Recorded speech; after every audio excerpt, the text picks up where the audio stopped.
حکومت پاکستان نے ایران کے صدر ڈاکٹر سید ابراہیم رئیسی کی شہادت پر ایک روز شوق کا اعلان کیا۔ پاکستانی میڈیا کے مطابق صدر مملکت آصف علی زرداری اور وزیر اعظم شہباز شریف نے صدر ایران سید ابراہیم رئیسی کی ہیلی کاپٹر حادثے میں ہوئی شہادت پر گہرے صدمے اور افسوس کا اظہار کیا۔ صدر پاکستان آصف علی زرداری نے اپنے ایرانی ہم منصب، ان کے وزیر خارجہ اور حادثے میں شہید دیگر افراد کے سوگواران سے دلی تعزیت کا اظہار کرتے ہوئے مسلم امہ کے لیے صدر ایران کی خدمات کو خراج عقیدت پیش کیا۔ ان کا کہنا تھا کہ صدر ابراہیم رئیسی امت مسلمہ کے اتحاد کے بڑے حامی تھے، عالم اسلام ایک عظیم رہنما سے محروم ہو گیا۔ ایرانی صدر فلسطینی اور کشمیری عوام سمیت عالمی سطح پر مسلمانوں کے درد دل کو دل سے محسوس کرتے تھے۔ آج پاکستان ایک عظیم دوست کو کھو دینے پر سوگوار ہے۔ پاکستان کے صدر نے صدر ایران کی شہادت کو صرف ایرانی ہی نہیں بلکہ پوری امت مسلمہ کے لیے ایک بڑا نقصان قرار دیا اور کہا کہ صدر رئیسی کو علاقائی اور اسلامی ممالک کے ساتھ تعلقات بڑھانے کی کوششوں پر ایران، پاکستان اور اسلام میں ہمیشہ یاد رکھا جائے گا۔ دوسری جانب پاکستان کے وزیر اعظم شہباز شریف نے صدر ایران سید ابراہیم رئیسی کی شہادت پر اظہار افسوس کرتے ہوئے کہا کہ ہیلی کاپٹر کریش کے واقعے کو بے چینی سے دیکھ رہے تھے، ہمیں اچھی خبر کی امید تھی تاہم افسوس ایسا نہیں ہوا۔ صدر ابراہیم رئیسی پاکستان کے اچھے دوست تھے۔ شہباز شریف نے کہا کہ پاکستان کی حکومت اور عوام کی جانب سے اس بڑے نقصان پر ایرانی عوام کے ساتھ دلی تعزیت کا اظہار کرتا ہوں۔ پاکستان کا قومی پرچم سرنگو رہے گا۔ ہندوستان کے وزیر اعظم نریندر مودی نے بھی ایران کے صدر ڈاکٹر سید ابراہیم رئیسی اور ان کے ہمراہ وفد کی ہیلی کاپٹر حادثے میں شہادت پر تعزیت پیش کی ہے۔ انہوں نے ایک پوسٹ پر لکھا ہے کہ صدر رئیسی کی شہادت پر مجھے بے حد دکھ ہوا۔ مودی نے کہا کہ ہندوستان کے ساتھ ایران کے رشتوں کو مضبوط بنانے میں ان کے کردار کو ہمیشہ یاد رکھا جائے گا۔ ہندوستانی وزیر اعظم نے کہا کہ مصیبت کی اس گھڑی میں ہندوستان ایران کے ساتھ کھڑا ہے اور صدر رئیسی کے اہل خانہ کے غم میں برابر کا شریک ہے۔ ایران میں ہیلی کاپٹر کے سانحے میں صدر مملکت سید ابراہیم رئیسی، وزیر خارجہ حسین امیر عبداللہیان اور ان کے ہمراہ کئی شخصیات کی شہادت کے بعد دنیا کے مختلف ملکوں کے اعلیٰ حکام نے ایران کی حکومت اور قوم کے نام اپنے تعزیتی پیغامات میں ایران کی حکومت اور قوم سے اپنی ہمدردی کا اظہار کیا ہے۔ روس کے صدر ولادیمیر پوتن نے صدر رئیسی کی شہادت پر رہبر انقلاب اسلامی کو تعزیتی پیغام ارسال کیا ہے۔ روسی صدر نے اپنے تعزیتی پیغام میں رہبر انقلاب اسلامی کو خطاب کرتے ہوئے لکھا ہے کہ صدر رئیسی کی شہادت کے بعد ایران کے عوام پر جو مصیبت کی گھڑی ہے پوری ملت ایران کے لیے ایک عظیم سانحہ ہے۔ میری طرف سے دل کی گہرائیوں سے تعزیت قبول کیجیے۔ ترکیہ کے صدر رجب طیب اردوغان نے بھی صدر رئیسی کی شہادت پر اپنے تعزیتی پیغام میں کہا ہے کہ صدر رئیسی نے علاقے میں امن و صلح اور دوستی کو فروغ دینے کے لیے بہت کام کیا اور میں نے ان کی ان کاوشوں کا خود مشاہدہ کیا ہے۔ عراق کے وزیر اعظم محمد شیع سودانی نے بھی اپنے تعزیتی پیغام میں ایران کی قیادت، حکومت اور عوام کے لیے اپنے ملک کی حمایت کا اعلان کرتے ہوئے کہا ہے کہ رہبر انقلاب اسلامی ایران کی حکومت اور قوم کو دل کی گہرائی اور انتہائی دکھ کے ساتھ تعزیت پیش اور ایران کی حکومت اور قوم سے ہمدردی کا اظہار کرتا ہوں۔ شام کے صدر بشار اسد نے اپنے تعزیتی پیغام میں کہا ہے کہ آیت اللہ رئیسی عوام کی خدمت کی راہ میں شہید ہوئے۔ شام کے صدر بشار اسد نے اپنے تعزیتی پیغام میں رہبر انقلاب اسلامی ایران کی حکومت عوام کو تعزیت پیش کی۔ ان کا کہنا تھا کہ صدر رئیسی کا دورہ شام دونوں ملکوں کے تعلقات کو مزید مستحکم بنانے میں سنگ میل کی اہمیت رکھتا ہے۔ مصر کے صدر عبد الفتاح السیسی نے اپنے تعزیتی پیغام میں کہا ہے کہ مصیبت کی اس گھڑی میں مصر کے عوام اور حکومت ایران کے عوام اور حکومت کے ساتھ کھڑی ہے۔ قطر کے امیر شیخ تمیم بن حمد آل ثانی نے صدر رئیسی اور وزیر خارجہ امیر عبداللہیان اور دیگر شخصیات کی شہادت پر ایران کے عوام اور حکومت کو تعزیت پیش کی۔ وینزویلا کے صدر نکولس مادورو نے بھی اپنے پیغام میں سانحہ ہیلی کاپٹر میں ایران کے صدر کی شہادت پر تعزیت پیش کرتے ہوئے کہا کہ سید ابراہیم رئیسی ہمارے بھائی تھے، وہ ایک اعلیٰ انسان، قومی اقتدار اعلیٰ کے زبردست حامی اور مدافع اور ہمارے ملک کے بہترین دوست تھے۔ اردن کے شاہ عبداللہ دوم نے بھی اپنے تعزیتی پیغام میں ایران کے عوام اور حکومت کو تعزیت پیش کی۔ ان کا کہنا تھا کہ اس مشکل وقت میں اردن کے عوام اور حکومت ایران کے عوام اور حکومت کے ساتھ ہے۔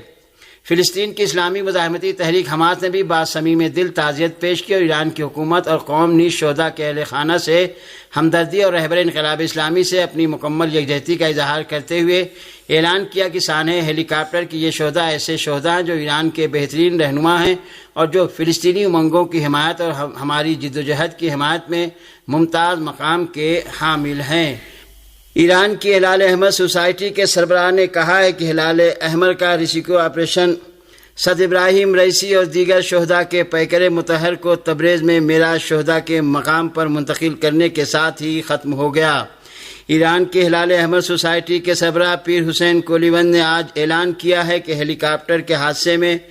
شہید ہونے والوں کی میتیں جائے حادثہ سے ایمبولینسوں کے ذریعے تبریز کے معراج شہداء میں منتقل کر دی گئیں۔ انہوں نے کہا کہ رات کی تاریکی، شدید دھند اور بارش کی وجہ سے سرچ آپریشن کا عمل سست روی کا شکار تھا، لیکن ہم نے آپریشن نہیں روکا اور پیر کی صبح 5 بجے ہم نے ہیلی کاپٹر کے گرنے کے مقام اور شہداء کی لاشوں کا پتہ لگا لیا۔ ایران کی ہلال احمر سوسائٹی کے سربراہ نے کہا کہ کل اتوار کی شام سے ہی تمام ریسکیو ٹیمیں علاقے میں موجود تھیں۔ انہوں نے مزید کہا کہ ہلال احمر کے امدادی کارکنوں کے ساتھ فوج، سپاہ پاسداران انقلاب اسلامی کے جوان، رضاکار فورس بسیج اور دیگر ریسکیو ٹیمیں ان علاقوں میں پہنچ گئی تھی کہ جہاں حادثہ رونما ہونے کی جگہ کا امکان تھا۔ اس رپورٹ کے مطابق ورزقان کے علاقے میں گر کر تباہ ہونے والے ہیلی کاپٹر کے شہداء کی میتیں تبریز روانہ کر دی گئی۔ دراصل مشرقی آذربائیجان کے گورنریٹ نے کہا کہ صدر ابراہیم رئیسی اور ان کے ساتھیوں کی تشییع جنازہ کل بروز منگل تبریز میں ہوگی۔ ایران کے صدر ڈاکٹر صدر ابراہیم رئیسی اور ان کے ہمراہ وفد کے سانحہ ہیلی کاپٹر میں شہادت کے بعد ایران کی کابینہ نے ایک بیان میں رہبر انقلاب اسلامی کے یار باوفا ایران کی عظیم قوم کے خدمت گزار اپنے شہید صدر کی راہ کو اسی قوت کے ساتھ جاری رکھنے کا اعلان کرتے ہوئے تاکید کی ہے کہ ملک کے جہادی امور میں کوئی خلل واقع نہیں ہونے دیا جائے گا۔ ایران کے صدر ابراہیم رئیسی اور ان کے ہمراہ وفد کی سانحہ ہیلی کاپٹر میں شہادت واقع ہونے کے بعد ایران کی کابینہ نے آج پیر کے روز ایک بیان میں کہا ہے کہ فرزند رسول حضرت امام علی رضا علیہ السلام کے یوم ولادت باسعادت کے موقع پر خادم امام رضا، خدمت گزار قوم و ملت، ایرانی عوام کے محبوب و مقبول صدر اس دنیا سے کوچ کر کے اپنے خالق حقیقی سے جا ملے۔ اس بیان میں کہا گیا ہے کہ ایران کی ترقی و پیش رفت کے لیے انتھک محنت اور سعی پہم کرنے والے صدر کی حیثیت سے کہ ایرانی قوم کی خدمت گزاری میں انہوں نے کوئی کسر باقی نہیں چھوڑی اور ہمیشہ اپنے عہد و پیمان پر باقی رہے اور اسی راہ میں اپنی جان کا نذرانہ پیش کر دیا۔ اسلامی جمہوریہ ایران کی کابینہ اپنے محبوب صدر ڈاکٹر صدر ابراہیم رئیسی اور ان کے ساتھیوں کی شہادت پر حضرت امام زمانہ اجل اللہ تعالی فرجہ الشریف، رہبر انقلاب اسلامی آیت اللہ العظمیٰ سید علی خامنہئی اور ایران کی متدین و شریف قوم کو دل کی اتھاہ گہرائی سے تعزیت پیش کرتی ہے۔ صدر محترم صدر ابراہیم رئیسی کی شہادت کے بعد کابینہ نے آج صبح ایران کے آئین کے مطابق ایران کے نائب صدر محمد مخبر کی صدارت میں اپنا اجلاس تشکیل دیا۔ ایران کے شہید صدر ابراہیم رئیسی دسمبر سن 1960 میں ایران کے مقدس شہر مشہد کے علاقے نوغان میں ایک مذہبی گھرانے میں پیدا ہوئے۔ انہوں نے 2021 میں ایران کے 13ویں صدارتی انتخابات میں امیدوار کی حیثیت سے شرکت کی اور بھاری ووٹ حاصل کر کے 18 جون 2021 کو ایران کے صدر منتخب ہوئے اور اپنی بے لوث خدمات پیش کرتے رہے۔ ڈاکٹر سید ابراہیم رئیسی کی جاگزار شہادت کے بعد آئین کی نگراں کونسل شورائے نگہبان نے کہا ہے کہ آئندہ 50 روز کے اندر صدارتی انتخابات ہو جانے چاہیے۔ شورائے نگہبان کے ترجمان تہان نظیف نے کہا کہ صدر ڈاکٹر سید ابراہیم رئیسی کی شہادت کے بعد آئندہ 50 روز کے اندر صدارتی انتخابات ہوں گے۔ انہوں نے کہا کہ رہبر انقلاب اسلامی کی موافقت سے ملک کا نظم و نسق نئے صدر کے انتخاب تک نائب صدر سنبھالیں گے۔ البتہ عدلیہ، مقننہ اور نائب صدر پر مشتمل کمیٹی 50 روز کے اندر صدارتی انتخابات کرانے کی ذمہ دار ہوگی۔ انہوں نے کہا کہ جیسا کہ رہبر انقلاب اسلامی نے فرمایا ہے کہ ملک کے نظم و نسق میں کوئی مشکل نہیں آئے گی اور ہر کام قانون کے مطابق آگے بڑھے گا اور بڑھ رہا ہے۔ ڈاکٹر سید ابراہیم رئیسی اور وزیر خارجہ امیر عبداللہیان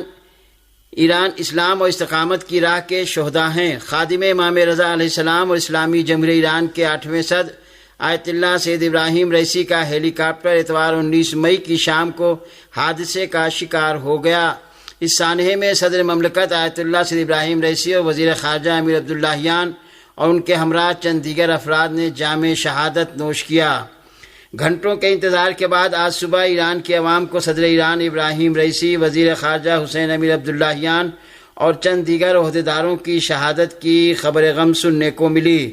اسلامی جمہوریہ ایران کے صدر ڈاکٹر سید ابراہیم رئیسی اور ان کے ساتھی جو کل اتوار کی مشرقی آذربائیجان میں خدا آفریدم ڈیم کا دورہ کرنے اور متعدد قومی اور صوبائی منصوبوں کا افتتاح کرنے کے لیے گئے تھے، واپسی کے وقت خراب موسم کے باعث ورزقان کے علاقے کی پہاڑیوں میں ان کے ہیلی کاپٹر کو ایک حادثہ پیش آیا اور وہ گر کر تباہ ہو گیا۔ اس دردناک واقعے میں صدر سید ابراہیم رئیسی، وزیر خارجہ حسین امیر عبداللہیان، تبریز کے امام جمعہ آیت اللہ سید محمد علی آل ہاشم، ایران کے صوبے مشرقی آذربائیجان کے گورنر مالک رحمتی کے علاوہ صدر کی سیکورٹی ٹیم کے کمانڈر، پائلٹ اور ہیلی کاپٹر کے عملے کے افراد شہید ہو گئے۔ اسلامی جمہوریہ ایران کے 8ویں صدر سید ابراہیم رئیسی گزشتہ 3 برسوں سے اس عہدے پر فائز تھے۔ انہوں نے ہمیشہ ملک کی تعمیر اور ترقی، ہمسایہ مسلم ممالک کے ساتھ تعلقات بڑھانے اور مسلمانوں اور فلسطین کے مظلوم عوام کی حمایت کے لیے بھرپور کوششیں انجام دیں۔ اس سلسلے میں کل اتوار کی صبح اپنی شہادت سے کچھ گھنٹہ قبل سرحدی دریا ارس پر واقع مشترکہ ڈیم قیس قلعہ سی کی افتتاحی تقریب کے دوران کہ جس میں پڑوسی ملک جمہوریہ آذربائیجان کے صدر الہام علیوف بھی شریک تھے، صدر رئیسی نے کہا تھا کہ ایران اور آذربائیجان کے درمیان دوستانہ اور مضبوط رشتہ قائم ہے جو دونوں قوموں کی تاریخ اور عقائد میں پیوست ہے، اسے کبھی نہیں توڑا جا سکتا۔ پڑوسی ممالک اور خطے کے ساتھ تعاون بڑھانا صدر رئیسی کی حکومت کی خارجہ پالیسی کی ترجیحات میں شامل تھا، اور اس سلسلے میں انہوں نے پڑوسی ممالک اور خطے کے متعدد دوروں کے ذریعے اس کو فروغ دینے کی کوشش کی اور اس میں وہ بڑی حد تک کامیاب رہے۔ صدر سید ابراہیم رئیسی نے انتخابات میں کامیابی کے بعد اپنے پہلے خطاب میں اس بات پر زور دیا تھا کہ ایرانی حکومت کی خارجہ پالیسی کا نقطہ نظر علاقائی اور بین الاقوامی میدانوں میں قومی مفادات کو مضبوط بنانا ہے، اور اسی پالیسی کے تحت ہمسایہ علاقائی اور مسلم ممالک کے ساتھ تعلقات کو مضبوط بنانے اور مظلوم فلسطینیوں کی حمایت پر توجہ مرکوز کی جائے گی۔